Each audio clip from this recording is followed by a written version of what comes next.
আসসালামু আলাইকুম সবাইকে। তো আজকে আমরা ম্যাথ সেকেন্ড পেপার যারা কিছুই পড়নি বা যাদের আংশিক সিলেবাস কভার হয়েছে তাদের সাজেশন নিয়ে একটু কথা বলবো।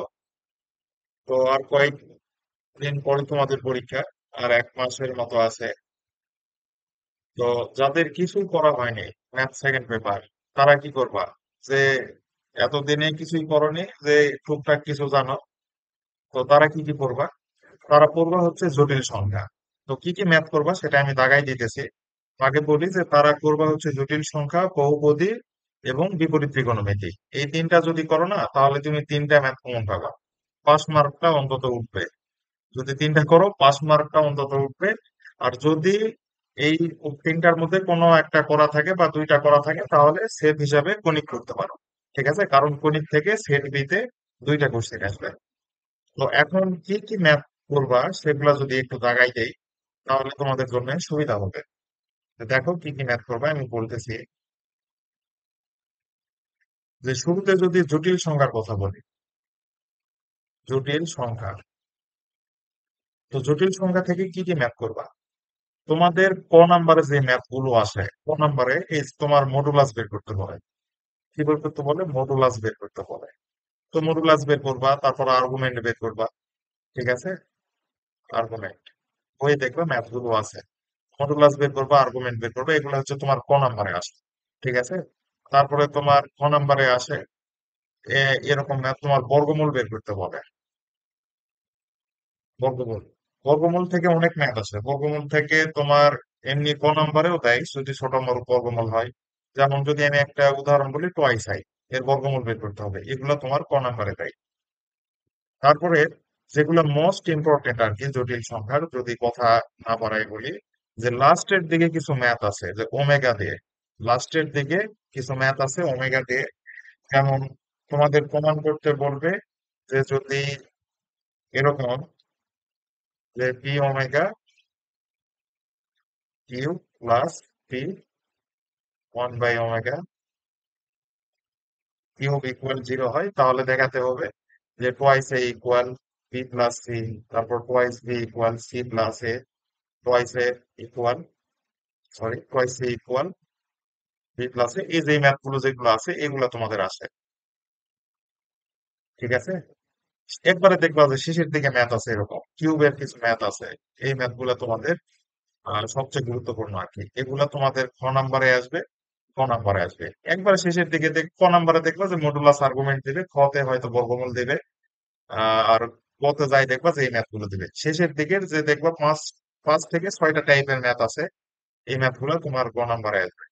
একবারে শেষের দিকে কিউবের ম্যাথ আছে, স্কোয়ারের ম্যাথ আছে, এগুলা দেখবা। ঠিক আছে। আর খ নাম্বারে আরেকটা জিনিস আসতে পারে, সেটা হচ্ছে যে একটা জটিল সংখ্যা দেয়া থাকবে যে Z equal X plus I Y. এগুলা যা বলতেছি একটু উঠাই নাও, কাজে লাগবে। যদি একটা জটিল সংখ্যা দেয়া থাকে Z equal X plus I Y, তাহলে বলবে যে Z plus two plus Z minus two equal, ধরো যে 0 দিয়ে আছে, তাহলে এটা কিসের সমীকরণ নির্দেশ করে? তো জেড এর ভ্যালু এখানে বসায় পুরোটা সলভ করে দেখবা যে কিসের সমীকরণ নির্দেশ করে। যদি X square plus Y square equal R square ফর্মে থাকে তাহলে বৃত্ত। তারপরে যদি ওয়াই স্কোয়ার ইকুয়াল পরে এক্স ফর্মে থাকে তাহলে পরাবৃত্ত। যদি X square by A square, Y square by B square equal 1 ফর্মে থাকে তাহলে আমাদের উপবৃত্ত। এভাবে এটা ফাইন্ড আউট করতে হবে। ঠিক আছে, তো এরপরে তোমার দ্বারা আমি নেক্সট নেক্সট এটা বের করি। তো এটা হচ্ছে আমাদের গেল হচ্ছে জটিল সংখ্যা সাজেশন। ঠিক আছে, যে আমাদের যেগুলা বললাম আর কি সেগুলো আসছে আর কি জটিল সংখ্যা থেকে। এরপর যদি বহুপদী নিয়ে কথা বলতে চাই, তো বহুপদী কিন্তু দুইটা চ্যাপ্টার আছে। প্রথম একটা মানে 4A আছে একটা, 4B আছে একটা। 4A মূলত বড়, 4B ছোট। মানে অল্প কয়েকটা সূত্র দেখলে হয়ে যায়। 20-25টা হয়তো ম্যাথ আছে। তো সবগুলো তাও দেখার দরকার হয় না, পরে যদি করা থাকে 4B এমনি করতে পারবা। তো এখান থেকে কি আসে? ক নাম্বারে দিবে হচ্ছে মূলের প্রকৃতি নির্ণয়।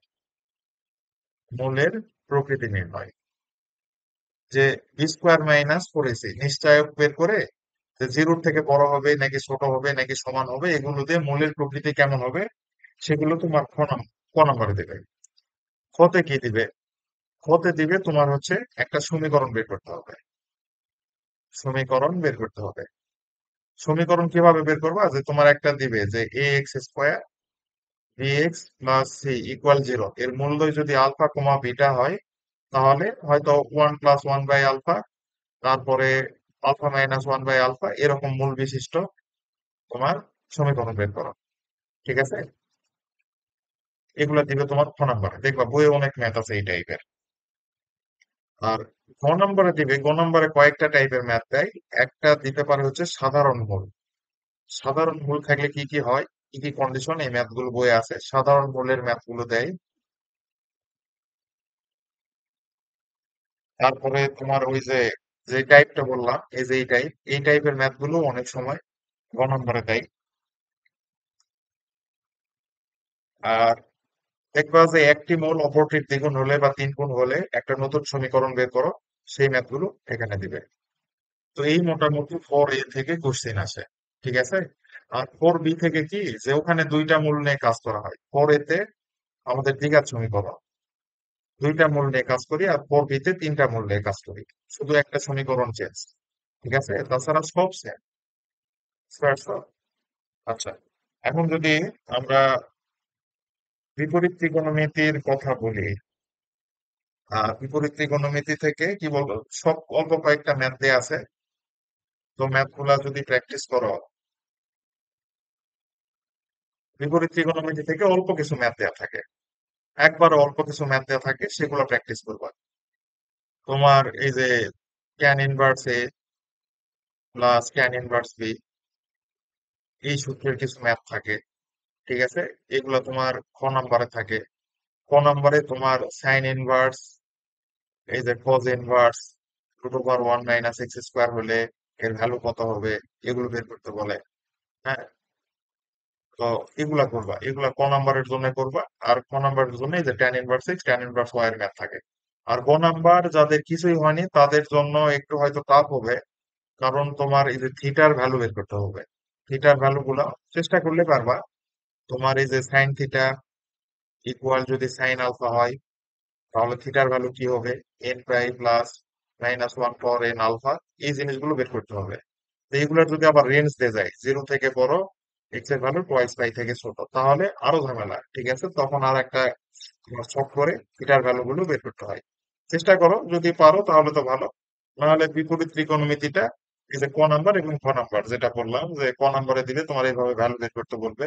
আর খ নাম্বারে দিলে তোমার এই যে tan inverse A tan inverse B, এই সূত্রগুলো দিয়ে আমাদের ম্যাথ আসবে। যদি তোমার এগুলার মধ্যে কিছু কমপ্লিট থাকে তাহলে কনিক করতে পারো। কনিক কিন্তু অনেক কঠিন বলবো না, অনেকটা ইজি আছে। কিন্তু কনিকের চ্যাপ্টার গুলো বলো, সিক্স এ এটা অনেক বড়, তারপরে সিক্স বি আর সিক্স সি এটা হচ্ছে মাঝারি। ঠিক আছে, আর সিক্স বি হচ্ছে উপবৃত্ত নিয়ে কথা আছে, সিক্স সি অধিবৃত্ত নিয়ে কথা আছে। দুইটার সূত্র সব সেম, শুধু উৎকেন্দ্রিকতা আর দুই একটা বিষয় বাদে সূত্র সব সেম। ম্যাথের টাইপও সেম, সব সেম আর কি। বলতে গেলে এ টু জেড সব সেম। যদি সিক্স বি পারো সিক্স সি করতে পারবো। আর সিক্স এটা, এটা পরাবৃত্ত নিয়ে কথা আছে, একটু ডিফারেন্ট।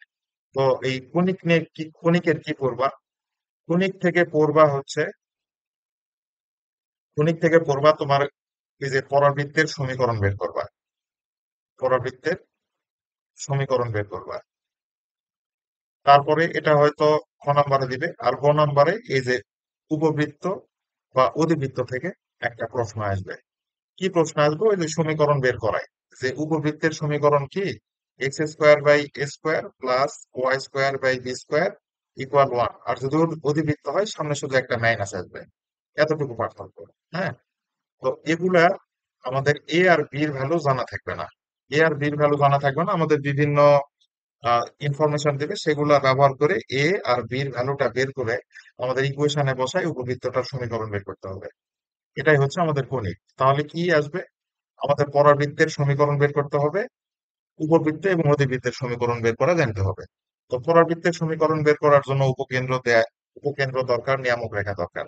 তো প্রশ্নে সরাসরি উপকেন্দ্র এবং নিয়ামক রেখা দিয়ে দেয়া থাকতে পারে, তাহলে তোমার কিছু ইনফরমেশন দিবে, যেগুলা ব্যবহার করে তোমার উপকেন্দ্র এবং নিয়ামক রেখা বের করতে হবে। কারণ পরাবৃত্তের সমীকরণ বের করার জন্য উপকেন্দ্র এবং নিয়ামক রেখা অবশ্যই দরকার। ঠিক আছে। তো এই হলো যাদের কিছুই করা হয়নি তারা এই যে জটিল সংখ্যাটা কমপ্লিট করবা, যা বললাম, বহুপদীটা যা বলছি বলতে মোটামুটি যা টপিক আছে সবই বলছি। আর পরীক্ষায় যেটা আছে সেটা বললাম আর কি। জটিল সংখ্যাটা করবা, বহুপদী করবা, বিপরীত ত্রিকোণমিতি করবা। বিপরীত ত্রিকোণমিতির ঘ করতে পারবা নাকি এই টাইমের মধ্যে সেটা বলতে পারতেছি না, তবে ক খটা কমপ্লিট করতে পারবা। তাহলে তোমার ইনশাল্লাহ 30 মার্কের একটা প্রিপারেশন হয়ে যাবে, 5 মার্কটা উঠবে। আর যদি কারো এগুলা হয়ে থাকে কিছু, তাহলে কনিক করবা, কনিক থেকে অবশ্যই 20 মার্ক কমন পাবা। 100% কনিক থেকে 20 মার্ক কমন পাবা। ঠিক আছে, যদি কনিক করো তাহলে ম্যাথের কিন্তু একবার ফুল কোর্সটা হয়ে যাবে। তো দেখো, যাদের কিছু হয়েছে, যাদের আংশিক সিলেবাস কভার হয়েছে, বললাম যে কিছু হয়তো হয়েছে, তারা এই যে কনিকটা করবা, বিপরীত ত্রিকোণমিতি। যাদের আংশিক হয়েছে তাদের এগুলো হয়ে যাওয়ার কথা, হ্যাঁ, কনিকও হয়ে যাওয়ার কথা। তবে স্থিতিবিদ্যা, গতিবিদ্যা যাদের আংশিক কভার হয়েছে, এগুলো থেকে লিখতে পারবা না, আমি এখনই বলে দিলাম। এগুলা থেকে লিখতে পারবা না। অনেক কঠিন কঠিন প্রশ্ন আছে, সেগুলো ভাবতেও সময় লাগে, করতেও সময় লাগে। এগুলো এই সময় করার দরকার নাই। যাদের হয়ে গেছে, যারা অ্যাডভান্স লেভেলে, তারা এই যে গতিবিদ্যা আর স্থিতিবিদ্যাটা করতে পারো। আর যাদের কিছু যাদের আংশিক কভার হয়েছে, তাদের এই যে গতিবিদ্যা স্থিতিবিদ্যা করার দরকার নাই, কণিকটাই ভালোভাবে করো। যেন কণিক থেকে দুইটা আসলে 2 সেটই অ্যান্সার করতে পারো, আর এখান থেকে 3 সেট অ্যান্সার করবা, তাহলে তোমার 5 সেট কভার হয়ে যাবে। ঠিক আছে। আর তাহলে গতিবিদ্যা স্থিতিবিদ্যা থেকে তো এমসিকিউ আসবে, সেগুলা কেমনে করবা? গতিবিদ্যা স্থিতিবিদ্যার এমসিকিউ, গতিবিদ্যার এমসিকিউ একবারে 9-10 এর, 9-10। আর এই যে একাদশ দ্বাদশ শ্রেণীতে তোমার এই যে যেগুলো করানো হয়েছে আর কি, সূত্রগুলা, ফিজিক্সের কিছু সূত্র আছে গতিবিদ্যার, ওই যে গতিবিদ্যাতে কিছু করছিলাম, সেই সূত্রগুলো, যে S equal UT plus half AT square, S equal V square by two G, equal V minus U by T, এই সূত্রগুলো নিয়ে নর্মাল কিছু সূত্র বইয়ে আছে। বইয়ের শুরুতে ইন্ডেক্স থেকে সূত্রগুলো দেখে নিয়ে শুধু এমসিকিউ প্র্যাকটিস করবে, এমসিকিউ গুলো একবারে ইজি। ঠিক আছে, তো গতিবিদ্যার এমসিকিউ নিয়ে প্যারা করার দরকার নাই, একবারে 9-10 এর কনসেপ্ট। তো এই গতিবিদ্যার এমসিকিউ করতে পারবো। আর স্থিতিবিদ্যার এমসিকিউ কিছু হয়তো জটিল দিবে, আর মোস্ট যেগুলো আসবে সেগুলা তোমার ভেক্টর থেকে, ভেক্টর থেকে কিছু আসবে। ভেক্টরের কিরকম, যে লোভ দিয়ে বের করো, লোভ দিয়ে বের করতে পারবো না, লোভ দিয়ে বের করবা। তারপরে এই যে অ্যাঙ্গেল গুলো বের করবা, আলফা বিটা এগুলো বের করতে হবে। এই নর্মাল এমসিকিউ আসে গতিবিদ্যা স্থিতিবিদ্যা থেকে, একবারে নর্মাল এমসিকিউ আসে। ঠিক আছে, যাদের আংশিক সিলেবাস কভার হয়েছে, তাদের গতিবিদ্যা স্থিতিবিদ্যা এই সময় হাত দেওয়ার দরকার নাই, শুধু এমসিকিউ করবা। আর কোনিক থেকে তো দুইটা অ্যান্সার করতে পারবা, এমসিকিউ গুলো একবারে নর্মাল হয়। হ্যাঁ, আর কি কি ম্যাথ করবা সেগুলো তো আগে বললামই তাদের সাথে। আর যাদের সব কভার হয়েছে তাদের তো অবশ্যই সবগুলো ভালো করে এই সময় রিভিশন দাও। ঠিক আছে, তো সবাইকে ধন্যবাদ। আর কিছু শর্ট যদি ভিডিও দরকার হয়, আমি এসএস গ্রুপে পোস্ট করে রাখছি, এসজি গ্রুপে, এগুলো দেখতে পারো। আমি লিঙ্ক কমেন্টে দিয়ে দিব। সবাইকে ধন্যবাদ।